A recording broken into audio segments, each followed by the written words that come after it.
House of Representatives and the Senate introduced a bill last September 28 eyeing for the postponement of the Barangay and Sangguniang Kabataan elections. Instead of pushing the elections to December this year, the bill aimed to move them to October 2023.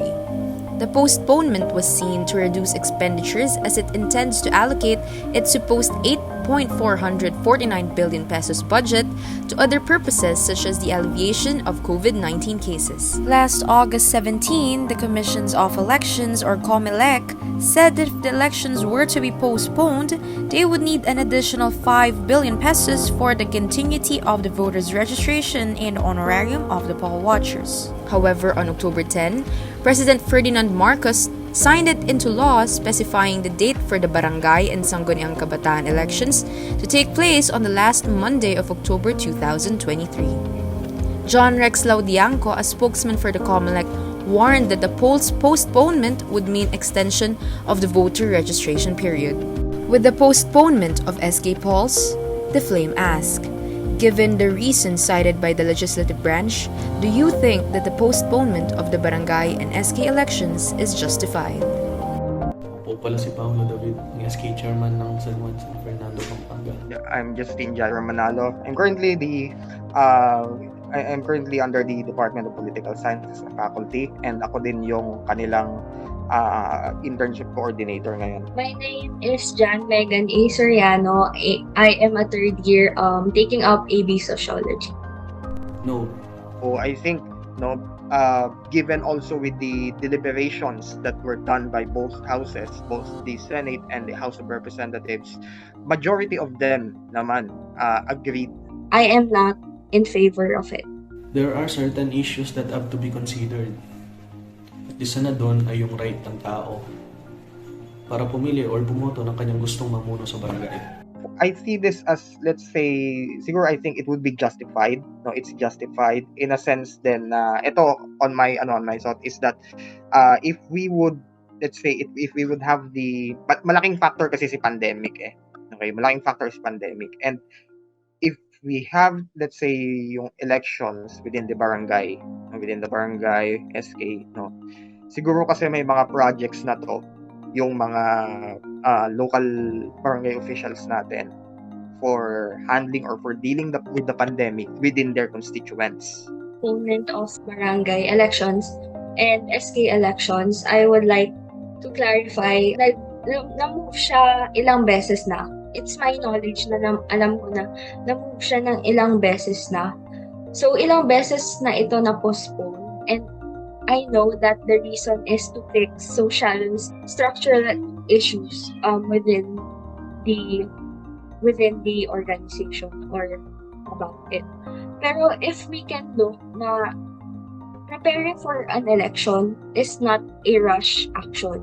It takes preparation, factors involved in our society, the effort, the human resources, the planning, and the time. Kasi ang pagplaplano ng elections and pati na rin yung implementation, it really takes time.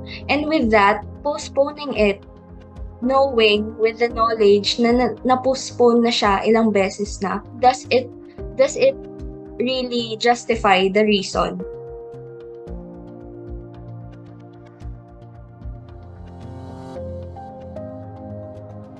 Personally, I would say na I think po pwede naman i-postpone na lang kahit let's say for the last year.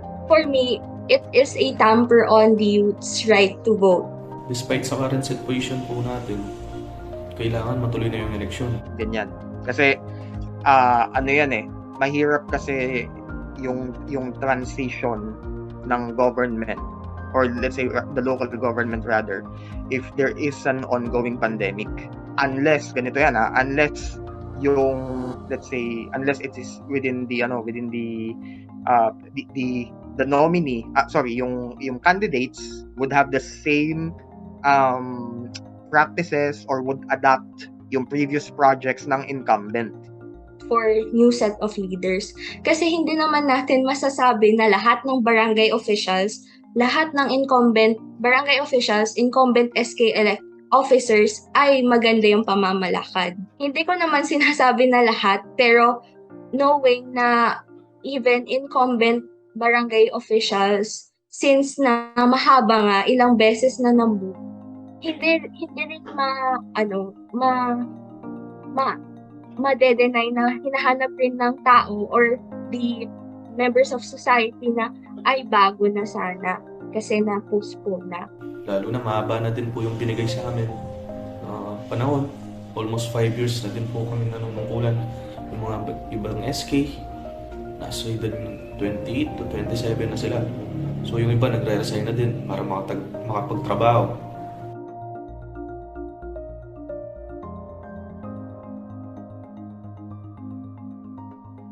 It will lead to delay.